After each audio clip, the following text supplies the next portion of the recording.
Jeune reporter francophone, un concours d'écriture organisé par le journal Le Courrier du Vietnam, relevant de l'agence vietnamienne d'information, en collaboration avec la représentation régionale pour l'Asie et le Pacifique de l'Organisation internationale de la francophonie, REPAP-OIF, a déjà connu cette édition. Au fil des années, ce concours est devenu un événement attendu de la jeunesse francophone au Vietnam. Cette année, la 8e édition du concours Jeune reporter francophone est revenue en force avec de nouvelles surprises.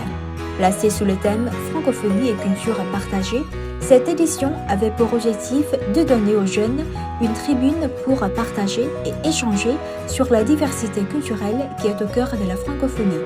L'ambition était de promouvoir cette diversité et de la faire vivre non seulement dans le pays, mais également à travers le monde. Le concours encourageait les jeunes candidats à faire preuve d'effort et d'initiative pour mettre en valeur la vitalité de la langue française à travers leur talent en rédaction et en illustration.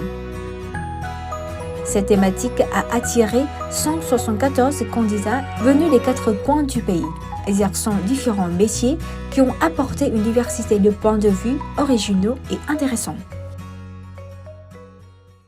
Pourquoi le thème francophonie et culture partagée? D'abord, nous suivons de près le thème de la Journée internationale de la francophonie de cette année, soit 321 millions de francophones, des milliards de contenus culturels qui met en avant la création culturelle francophone. Et pourquoi culture partagée? D'abord, en ce qui concerne le mot culture, nous souhaitons donner aux jeunes une tribune pour échanger sur la diversité culturelle qui est au cœur de la francophonie. Et ensuite, c'est le partage de cultures, c'est l'acculturation au sein de la communauté francophone.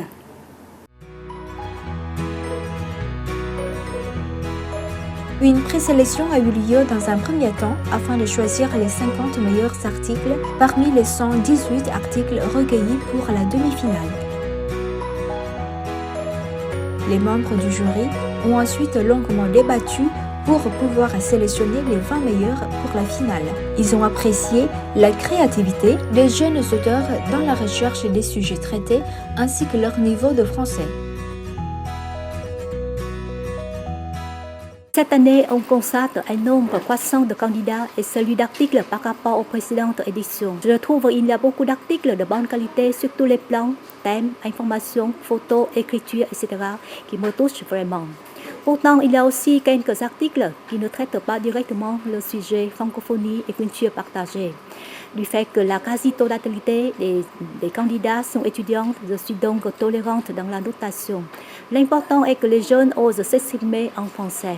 J'ai pris beaucoup de plaisir à lire ces 20 articles des finalistes. J'ai trouvé que c'était d'une grande qualité sur la forme et sur le fond. J'ai trouvé que les sujets étaient vraiment très variés, de la gastronomie à des sujets sur des personnages, vraiment des personnalités vraiment originales, intéressantes.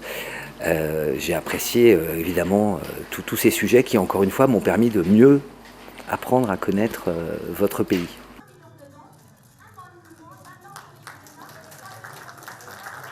Trois mois après le lancement officiel, le concours Jeune reporter francophone 2023 s'est clôturé par une cérémonie de remise des prix remplie d'émotions où la fée de Huế, un cœur qui vibre pour la culture et l'humanité, a été récompensée comme le meilleur article de cette 8e édition.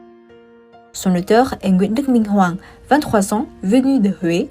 Ce jeune a réussi à retracer le portrait de Tôn Nữ Ánh Tuyết, la dame surnommée la fée de Huế, qui a consacré sa vie entière à préserver et promouvoir la culture traditionnelle à travers son travail de fabrication de l'encens. La dame a aussi créé son fonds d'aide au profit des enfants défavorisés et infectés du cancer. À cet article, je voudrais vous transmettre un message clé de la culture, c'est les êtres humains forgent la culture et en retour, les traits culturels contribuent à façonner les individus.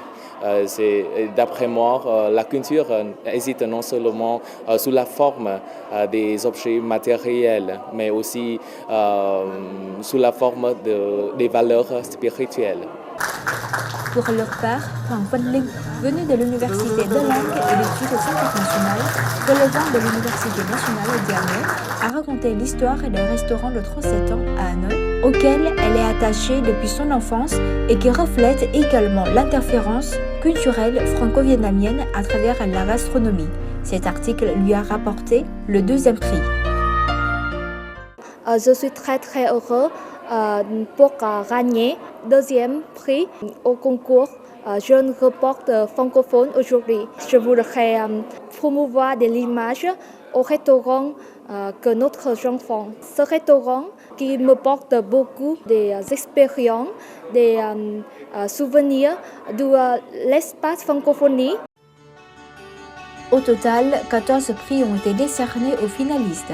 En plus de 3 premiers prix, le comité d'organisation a aussi remis 2 prix d'encouragement, un prix de l'étudiant talentueux sponsorisé par l'Agence universitaire de la francophonie AUF, 2 prix de l'ambassade du Maroc, un prix de l'ambassade de Roumanie et un prix de l'ambassade de France au Vietnam, un prix de l'Université des sciences et technologies d'Hanoï, USTH, ainsi que 3 autres récompenses exceptionnelles.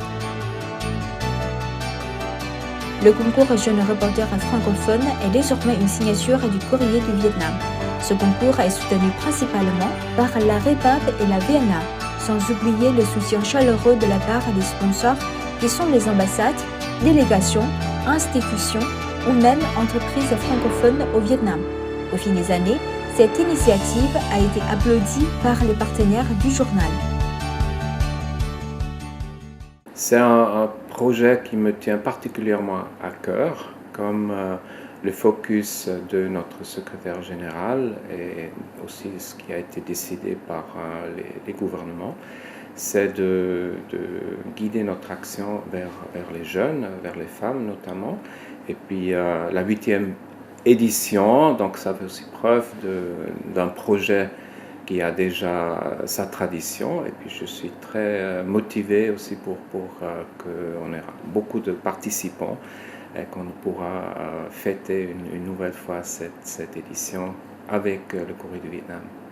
Nous sommes toujours très intéressés de pouvoir soutenir ce type d'initiative, parce qu'elle permet effectivement de faire la promotion du français, mais également de soutenir les jeunes journalistes qui souhaitent plus tard se lancer dans une carrière professionnelle et de s'exprimer dans la langue de Molière. Donc pour nous, vraiment, on atteint un tas d'objectifs en soutenant cette initiative. À noter également que les 20 articles finalistes ont été regroupés dans un recueil publié par le Courrier du Vietnam, sous le parrainage de la REPAP, dans le but de diffuser largement les résultats du concours aux lecteurs francophones. Le recueil a été imprimé sous forme de livre de poche et sera distribué dans plusieurs établissements francophones au Vietnam et dans la région, ainsi que dans certaines bibliothèques universitaires de la communauté. La 8e édition du concours Jeune reporter francophone a été couronnée de succès. Les participants partagent la même joie de vivre ensemble dans une communauté francophone placée sous la devise de l'égalité, de la complémentarité et de la solidarité. Nous nous attendons à de nouvelles surprises à la prochaine édition en 2024.